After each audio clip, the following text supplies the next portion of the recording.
इस खतरनाक कहानी की शुरुआत होती है जॉन नाम के एक रिसर्चर को दिखाते हुए। जॉन का तो एक बहुत ही बड़ी न्यूज चैनल पर इंटरव्यू चल रहा था जिस पर एक आदमी उससे कुछ सवाल करता है। वो आदमी तो जॉन से हाल ही में हुए एक शहर के अंदर बहुत ही बड़े भूकंप के बारे में पूछ रहा था। इस अर्थक्वेक की इंटेंसिटी को जिस तरीके से मापा गया था वो बहुत अलग होती है और इन्हीं चीजों के बारे में जॉन से पूछताछ की जा रही थी कि इस पर उनकी क्या राय है और ये भूकंप आखिरकार अचानक किस वजह से आ रहे हैं। तब जाकर जॉन सिर्फ इतना ही कहता है कि इन सारी चीजों पर हमारा कंट्रोल नहीं है, लेकिन जॉन और उसके सारे रिसर्चर्स ट्राई कर रहे हैं कि वो भूकंप को कंट्रोल कर सके। पर तब तक के लिए हमें सिर्फ अपनी सेफ्टी का ध्यान रखना होगा और भूकंप से बचना होगा। ये सारी नेचुरल कैलामिटीज हैं जो इंसानों के हाथ में अभी तो फिलहाल नहीं है। अब थोड़ी देर में हमें उसी जगह पर क्रिस नाम के एक आदमी को दिखाया जाता है जिसका भी सम्मान पूर्वक इंटरव्यू लिया जा रहा था। दरअसल क्रिस वो पर्सन था जिसने की अर्थक्वेक आई हुई जगह पर कई सारे लोगों की जानें बचाई थी।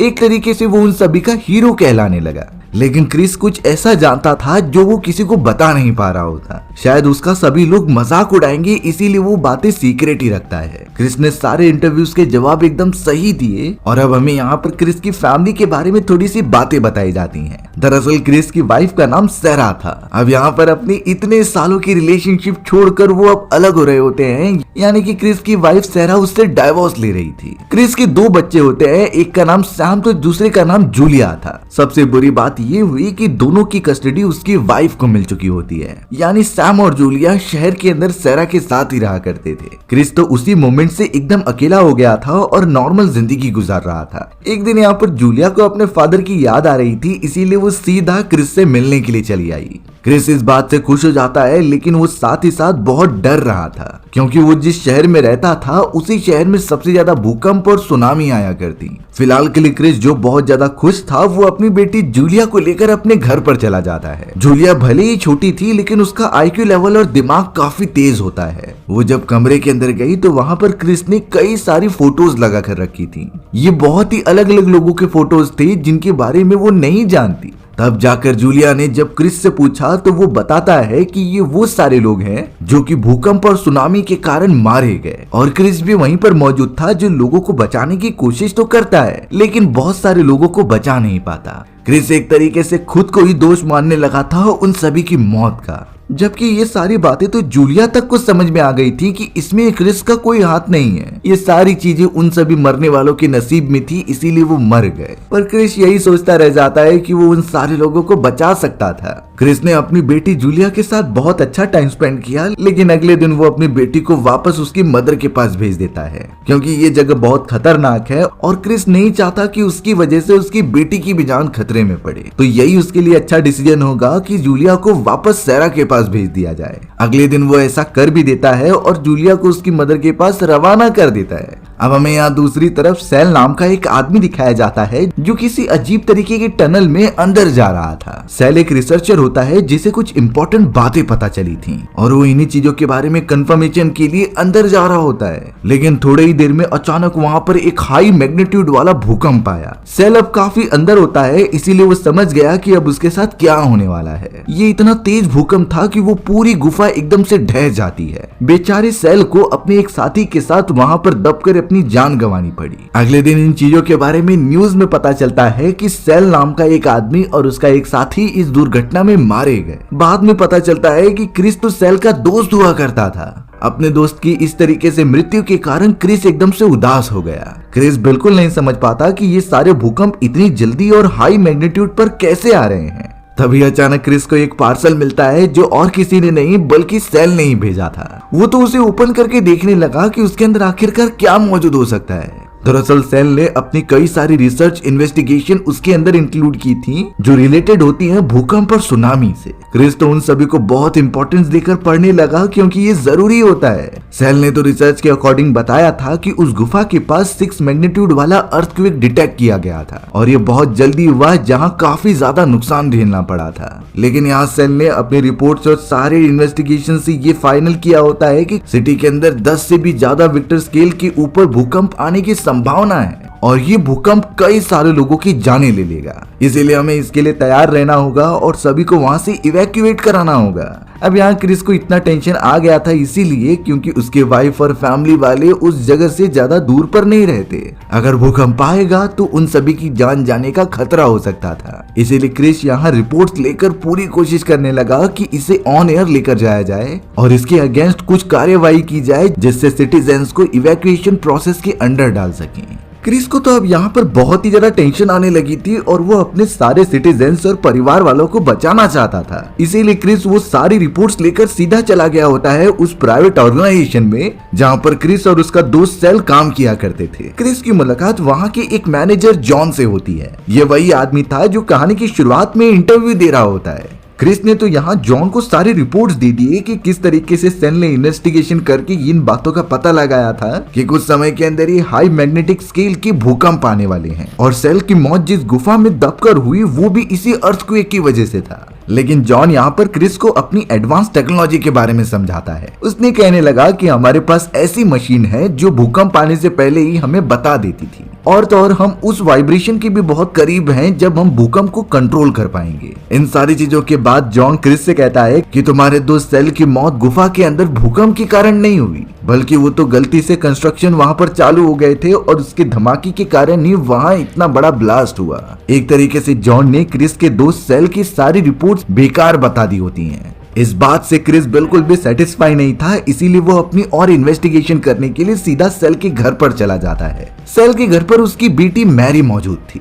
मैरी तो क्रिस को बहुत पहले से जानती थी, इसीलिए वो उन्हें अपने फादर के कमरे में लेकर जाती है। क्रिस ने नोटिस किया कि सेल के कमरे में कई सारे अलग अलग टाइप के पत्थर रखे गए हैं और तो और सेल ने ऐसी जगहों को आइडेंटिफाई करके रखा था जहां पर भूकंप आने के चांसेस ज्यादा हैं। ये सिर्फ और सिर्फ वहां की मैग्नेटिक फील्ड और कई सारे फैक्टर्स हैं उसे अप्लाई करके बताया गया है। क्रिस ने ये कभी सोचा ही नहीं था कि जिस जगह पर उसकी फैमिली रह रही है वो भी उस एरिया के अंदर आता है। इसीलिए अब क्रिस उन सारी जगहों को अच्छे से देखने लगा और जॉन को कॉल करके वहां के कॉन्ट्रैक्टर्स का नंबर लेता है क्योंकि उन्हें वहां के कॉन्ट्रैक्टर्स को जल्द से जल्द वो कंस्ट्रक्शन एरिया खाली करने के लिए कहना था। क्रिस के पास अब ये सारी इंपॉर्टेंट इन्फॉर्मेशन मौजूद तो होती हैं, लेकिन वो अपनी फैमिली को भी पास जाकर बताना चाहता था। भले ही वो लोग साथ नहीं रहते लेकिन उसकी फैमिली की जिम्मेदारी अभी भी क्रिस के कंधों पर ही है। क्रिस सीधा चला जाता है अपनी एक्स वाइफ सेरा के घर पर जहाँ पर उसे अपना बेटा सैम और उसकी एक गर्लफ्रेंड दिखाई दी थी। दोनों साथ में बहुत खुश थे।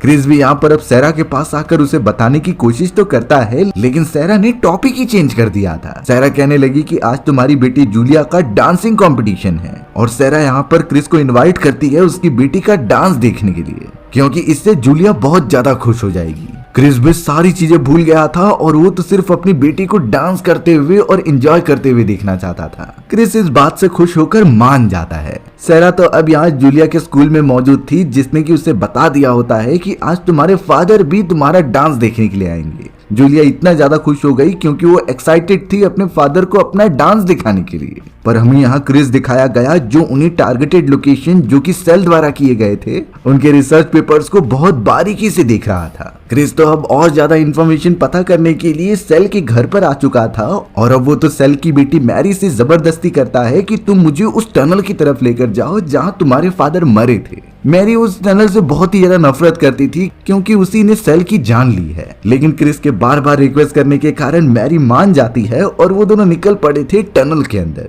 टनल में पहुंचते ही क्रिस वहां की जांच पड़ताल करने लगा जहां सेल गया था। तभी अचानक क्रिस को वहां पर पत्थर के कुछ सैंपल्स मिलते हैं। वो सैंपल्स पहले से ही बाहर निकले हुए थे जैसे कि कोई इन्हें कलेक्ट करने की कोशिश कर रहा था। क्रिस ने अपनी रिसर्च के लिए उन पत्थरों को अपने साथ रख लिया और वहां से मैरी को लेकर जाने लगा क्योंकि ये जगह पहले से ही खतरनाक है और वो ज्यादा देर तक यहाँ पर नहीं रुक सकते। क्रिस और मैरी अपनी कार में होते हैं और उनके पास पत्थरों के वो सैंपल्स मौजूद थे, लेकिन तभी यहाँ क्रिस को उसकी वाइफ सेरा का कॉल आ जाता है। सेरा बता रही थी कि तुम्हारी बेटी जूलिया का वो डांस शो शुरू होने वाला है, इसीलिए तुम जल्द से जल्द ओपेरा हाउस आ जाओ। क्रिस तो अपनी रिसर्च के चक्कर में इन सारी चीजों के बारे में भूल ही गया था और शुरुआत से यही रीजन था कि सेरा क्रिस से डाइवोर्स ले लेती है क्योंकि क्रिस अपनी रिसर्च और सारे काम के अंदर अपनी फैमिली को टाइम ही नहीं दे पाता था और इतना सारा काम करने के चक्कर में उसने अपनी पर्सनल लाइफ की पूरी धज्जियां उड़ा दी होती है। क्रिस सेरा से कहता है कि मैं पहुंचने ही वाला हूँ, लेकिन तभी अचानक पूरे शहर की ही इलेक्ट्रिसिटी चली गई थी। चारों तरफ अंधेरा हो चुका था, जैसे कि कोई बड़ा शॉर्ट सर्किट हुआ हो। लेकिन तभी अचानक सारा जिस ओपेरा हाउस के पास मौजूद थी वहां पर छोटे स्केल का अर्थक्वेक आता है और इस अर्थक्वेक ने ही पूरे ओपेरा हाउस को हिला कर रख दिया था। बहुत सारे लोग इसमें मारे गए और ये सारी बातें कॉल पर क्रिस को भी पता चल जाती हैं। वो जल्द से जल्द अपनी वाइफ और बेटी को बचाने के लिए ओपेरा हाउस आने लगा, लेकिन यहाँ पर आधे से ज्यादा लोगों की जान चली गई थी। सारा अपनी बेटी जूलिया को बचाने के लिए अंदर भागती है तो पता चला कि जूलिया एक कोने में छुप गई थी, इसीलिए उसकी जान बच गई। सारा जूलिया को लेकर तुरंत ही बाहर आती है और एक सेफ जगह पर छुपने के लिए चली जाती है। वहीं क्रिस भी मैरी को लेकर सीधा ओपेरा हाउस पहुंच रहा था और अपनी वाइफ से कांटेक्ट करने की कोशिश करता है। क्रिस ने जब यहाँ अपनी एक्स वाइफ सैरा को कॉल किया तो पता चला कि सैरा जूलिया को लेकर घर पर पहुंच चुकी है। पर क्रिस को इस बात का बहुत ज्यादा अफसोस हो रहा था कि वो काम के सिलसिले में अपनी बेटी का डांस शो देखने नहीं आ पाया। क्रिस ने तो वहाँ पर जॉन और उसके कई सारे मेंबर्स को देखा जो जांच करने के लिए आए थे। वो ओपेरा हाउस का पिलर बहुत बुरी तरीके से खराब हो चुका था और टूट भी चुका था, जिसकी एनालिसिस वो सभी कर रहे होते हैं। क्रिस तो अब डायरेक्टली जॉन के पास जाकर पूछने लगा कि इस भूकंप का रीजन क्या था, आखिर ये कैसे हुआ और आपके सिस्टम्स को इस बारे में पता क्यों नहीं चला। लेकिन यहाँ जॉन अपनी सफाई और अपनी टीम को बचाने के लिए ये कहता है कि ये कोई भूकंप नहीं था, बल्कि ओपेरा हाउस का कंस्ट्रक्शन इतना बेकार किया गया है कि ये कुछ ही पिलर्स के ऊपर डिपेंडेंट है।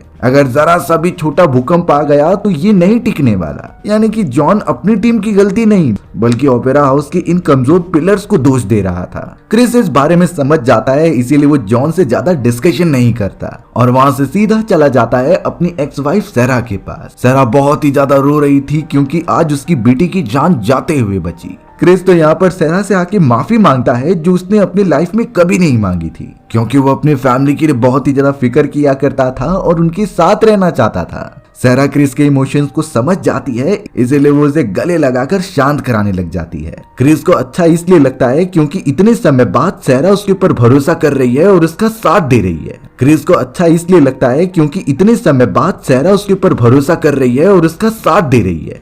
अब अगले दिन सैरा अपने ऑफिस में चली गई, यानी कि वो एक होटल में रिसेप्शनिस्ट का काम करती थी और वो इस समय बहुत ज्यादा खुश भी लग रही थी क्योंकि उसका हस्बैंड उसकी लाइफ में वापस आ चुका है। वहीं दूसरी तरफ उनका बड़ा बेटा सैम यूनिवर्सिटी में पढ़ाई कर रहा था और लेक्चर अटेंड करता है। अब अचानक यहाँ मैरी जो अपने फादर का लैपटॉप एक्सेस कर रही थी, उसे एक फोल्डर के अंदर कुछ अजीब से एक्सपेरिमेंट की वीडियोस मिले। ये एक्सपेरिमेंट किन्हीं चूहों पर अप्लाई किए गए थे जिसे वो बहुत ही स्ट्रेंज समझ रही थी। मैरी ने जल्द से जल्द वो सारी वीडियोस क्रिस को बुलाकर दिखा दी होती हैं। क्रिस जब उन्हें अच्छे से देखकर ये आइडेंटिफाई करता है कि ये क्या है, तब ये रिवील हुआ कि ये सारे चूहे किसी अजीब तरीके के गैसेस से मर रहे हैं और ये गैसेस तो जमीन फटने की वजह से हो रहे थे, जिसमें से कार्बन डाइऑक्साइड और भी जहरीली गैसेस हवा में मिल जाती हैं। क्रिस तुरंत ही समझ गया कि इस एक्सपेरिमेंट से उसका दोस्त सेल क्या बताने की कोशिश कर रहा था, यानी कि भूकंप और लैंडस्लाइड होने के कारण जमीन में जो भी जहरीली गैसेस थी वो लगातार हवा में मिलती जा रही हैं और इन गैसेस से ये चूहे मर सकते हैं तो हम इंसान और जानवर भी खत्म हो जाएंगे। यानी कि उन्हें जल्द से जल्द इस पूरे शहर को खाली करना पड़ेगा, नहीं तो सबकी जान चली जाएगी। क्रिस फिलहाल के लिए अपनी छोटी बेटी जूलिया और मैरी को ले लेता है और वहां से सीधा कहीं सेफ जगह पर जाने लगता है। क्रिस तो अपने बड़े बेटे सैम को भी कॉल करने की कोशिश कर रहा था जो यूनिवर्सिटी में लेक्चर अटेंड कर रहा होता है, लेकिन सैम अपने फादर को ज्यादा इंपॉर्टेंस नहीं देता, इसीलिए वो कॉल उठाता ही नहीं और अपने काम में बिजी हो जाता है। पर यहाँ क्रिस को अपने फादर का फर्ज तो निभाना ही पड़ेगा, इसीलिए अब सैम और सारी यूनिवर्सिटी के बच्चों की जान बचाने के लिए क्रिस ने पुलिस वालों को ये गलत खबर दे दी कि मैंने ही कई सारे बॉम्ब यूनिवर्सिटी में लगाए हैं, यानी कि तुम बच्चों को जितना जल्दी बचा सको बचा लो। इन सारी बातों को अच्छे से समझाने के बाद क्रिस अपनी बेटी को लेकर सीधा उस होटल की तरफ चला आया जहां उसकी वाइफ सैरा काम किया करती थी। क्रिस ने तो अपनी छोटी बेटी जूलिया को कार के पास ही रहने के लिए कह दिया और सीधा अंदर की तरफ चला गया होता है सैरा को बचाने के लिए। पर जूलिया यहाँ पर बहुत अकेला फील कर रही थी, इसीलिए वो भी पीछे पीछे चली आती है। क्रिस ने किसी भी हालत में अपनी वाइफ सैरा को ढूंढा और उसे सारी बातें बताई कि हमें ये शहर छोड़ना पड़ेगा क्योंकि कुछ ही समय में बहुत बड़ा भूकंप आने वाला है। पूरे होटल को खाली करने के लिए क्रिस ने वहां पर फायर अलार्म सिस्टम ऑन कर दिया था और अब यहाँ पर क्रिस अपनी वाइफ के साथ लिफ्ट से ग्राउंड फ्लोर पर आ रहा होता है जिससे वो अपनी बेटी को लेकर यहाँ से निकल जाए। पर उन्हें क्या पता कि उनकी बेटी भी होटल में ही मौजूद है। थोड़ी देर के अंदर ही पूरी इलेक्ट्रिसिटी चली जाती है, चारों तरफ अंधेरा हो गया था और लिफ्ट भी एक फ्लोर के ऊपर स्टक हो गई थी। क्रिस और सैरा को समझता ही नहीं कि वो यहाँ से कैसे बाहर निकले।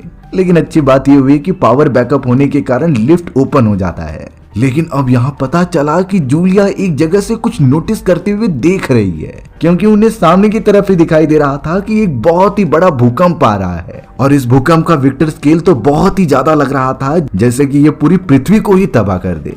इतनी ज्यादा तबाही उन्होंने पहली बार अपनी आंखों से देखी थी। बड़े बड़े बिल्डिंग्स तिनकों की तरह गिर जा रहे थे और जमीन तो लगातार फटती ही जा रही थी। वो बड़ा सा होटल जिसके अंदर सभी लोग मौजूद थे वो भी अब टूटकर नीचे गिरने लगा। मैरी यहाँ पर जूलिया की मदद कर रही थी ताकि उसे कुछ हो ना, लेकिन ऊपर से कुछ मलबे गिरने के कारण मैरी भी बेहोश हो गई थी। मैरी को उस समय बहुत ज्यादा चोट लगी होती है। जूलिया तो किसी भी तरीके से अपनी जान बचा रही थी और एक साइड में जाकर छुप जाती है। यहाँ पावर बैकअप मिलने के बावजूद क्रिस और सैरा अभी भी लिफ्ट के अंदर फंसे हुए थे। वो पूरी तरीके से नहीं निकल पा रहे होते, पर उन्हें पता चल गया था कि उनकी बेटी जूलिया भी इसी होटल के अंदर मौजूद है। लिफ्ट का पूरा हिस्सा एकदम से खराब हो चुका था और ऊपर वाले सारे मलबे नीचे गिर रहे थे। इस पूरे प्रोसेस में क्रिस और सैरा एक दूसरे का साथ देते हैं और वहीं पर एक दूसरे को पकड़कर बैठे रहते हैं, क्योंकि जरा सी भी गलती उनकी जान ले सकती थी। वहीं हमें यूनिवर्सिटी में दिखाया गया जहां सैम अपनी गर्लफ्रेंड के साथ नीचे छुप गया था, इसीलिए उसकी जान बच गई। पर वो नोटिस करते हैं कि कई सारे स्टूडेंट्स और प्रोफेसर मारे गए, उनके ऊपर बड़े बड़े पत्थर गिर गए थे, जिससे बचना ऑलमोस्ट नामुमकिन था। अब तो यहाँ पर इस भूकंप की इंटेंसिटी इतनी ज्यादा बढ़ चुकी थी कि बड़े पैमाने पर तबाही हो रही होती है। मैरी को जब होश आया तो वो जूलिया के पास चली गई, जो किसी वर्कर की मदद कर रही थी जिंदा रहने के लिए। उस लेडी वर्कर की हालत बहुत ज्यादा खराब थी। वहीं हमें लिफ्ट के अंदर क्रिस और सैरा दिखाए गए, जो धीरे धीरे रास्ता बना रहे थे कि वो लिफ्ट से बाहर निकल जाए। लेकिन क्रिस को एक बहुत ही बड़ा झटका महसूस होने लगा। क्रिस जब एक छोटी सी ओपनिंग से बाहर देखता है तो पता चला कि उनके होटल के सामने जो बड़ी सी बिल्डिंग है वो भी अब उनके ऊपर गिरने लगी है, जिससे कि और ज्यादा डिस्ट्रक्शन हो रहा था। बिल्डिंग के ऊपर वाले फ्लोर्स तो अब काफी कमजोर होकर टूटने लगे थे। सबसे चौंकाने वाली बात यह होती है कि उन्हीं फ्लोर्स के ऊपर जूलिया और मैरी मौजूद थे। इतना ज्यादा अनस्टेबिलिटी होने के कारण वो फीमेल वर्कर अचानक नीचे गिर जाती है। इन सारी चीजों में जूलिया और मैरी कुछ नहीं कर पा रहे थे।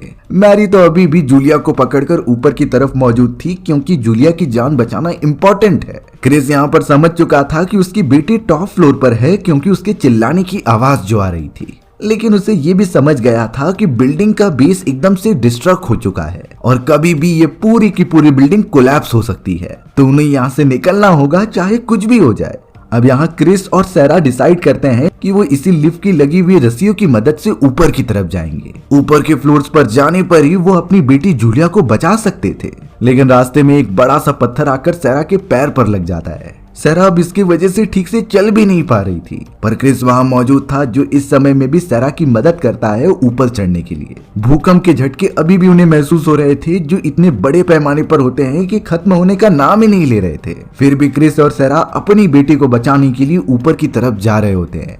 अब यहाँ क्रिस को एक फ्लोर की ओपनिंग तो दिख गई थी, लेकिन वो दूसरी तरफ होती है, यानी कि क्रिस और सैरा को रस्सी के सहारे दूसरी तरफ जाना होगा। क्रिस किसी भी तरीके से रस्सी से वहां पर कूद तो जाता है, लेकिन जब बारी आई सैरा की तो सैरा ने जब वो रस्सी पकड़ी तो वो बहुत ज्यादा कमजोर हो चुकी थी। रस्सी के टूटते ही सैरा नीचे गिरने लगी। क्रिस इसमें कुछ नहीं कर पाता और इतनी ऊंचाई से गिरने के बाद बेचारी सैरा की मृत्यु हो गई। क्रिस ने यहाँ पर अपनी वाइफ की मृत्यु बहुत दर्दनाक तरीके से होती हुई देखी, पर उसे आगे बढ़ना होगा और अपनी बेटी जूलिया को बचाना होगा। इसीलिए क्रिस वो सारी चीजें छोड़ता है और अपनी बेटी जूलिया और मैरी के पास पहुंचता है। जूलिया बहुत ज्यादा डरी हुई थी, लेकिन अपने फादर को देखने के बाद उसमें कॉन्फिडेंस आने लगा। लेकिन सारी चीजें इतनी सिंपल तरीके से थोड़ी खत्म होती हैं। वो फ्लोर जिसके ऊपर वो तीनों मौजूद थे वो बुरी तरीके से टूटने लगा। मोमेंट इतना तेज होता है कि अब जूलिया आउट ऑफ कंट्रोल होकर नीचे गिरने लगी। क्रिस ने अपनी वाइफ सैरा को पहले ही खो दिया था, लेकिन वो अपनी बेटी को नहीं खोना चाहता था, इसीलिए वो अपनी जान की परवाह किए बिना ही अपनी बेटी को बचाने के लिए नीचे कूदने लगता है। एकदम एंड पे जाने के बाद उसने अपनी बेटी को पकड़ तो लिया था, लेकिन जूलिया सीधा एक मिरर के ऊपर रुकती है, पर वो मिरर धीरे धीरे टूटने लगा था। कुछ और मलबे नीचे गिरने के कारण अब वो मिरर भी टूट गया।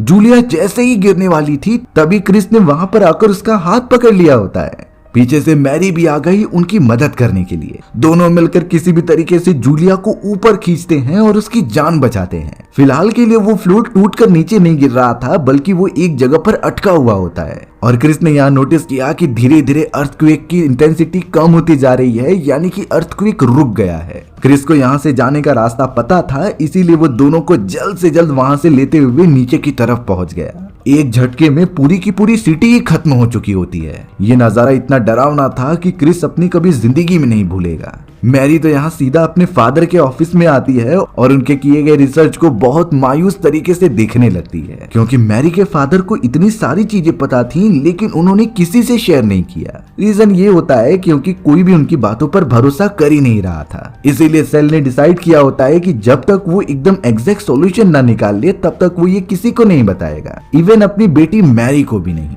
मैरी अपने फादर के ऑफिस में बैठ जाती है और उन्हें याद करने लगती है। हमें तो क्रिस, सैम और जूलिया के साथ दिखाया गया, जो अपने शहर को छोड़कर सीधा एक दूसरी जगह पर निकल रहे होते हैं। वो जगह क्रिस का ही घर था, जो फॉरेस्ट के एकदम बीचों बीच होता है। अपनी वाइफ के डाइवोर्स के बाद एकदम अकेला होने के कारण क्रिस ने ये घर अपने रहने के लिए बनाया था। किसी को क्या पता होता है कि वो घर आज इतना काम आएगा। पूरा शहर भूकंप के कारण डिस्ट्रॉय हो चुका था और लाखों लोगों की जाने गई। जूलिया और सैम भी बहुत मायूस होते हैं, क्योंकि उनकी मदर सेरा भी नहीं रही। बट अब उन्हें इतने अच्छे फादर मिल चुके हैं, तो वो उनके साथ ही रहने का डिसाइड करते हैं। लेकिन इस बात का अंदाजा लगाया जा सकता है कि इस तरीके के भूकंप इन फ्यूचर आने वाले हैं। इसीलिए क्रिस ने डिसाइड किया कि वो सेल के एक्सपेरिमेंट को आगे बढ़ाएगा और इन अर्थक्वेक्स को रोकने की टेक्नोलॉजी को डेवलप करेगा। हमारी ये कहानी इसी तरीके से खत्म हो जाती है। सो व्यूअर्स, आपको ये स्टोरी कैसी लगी कमेंट सेक्शन में बताना भूलना मत। और अगर आपको मेरा एक्सप्लेनेशन 1% भी अच्छा लगा होगा ना, तो वीडियो को लाइक एंड चैनल को सब्सक्राइब जरूर कर देना। मिलते हैं इसी तरीके की मजेदार वीडियोस में,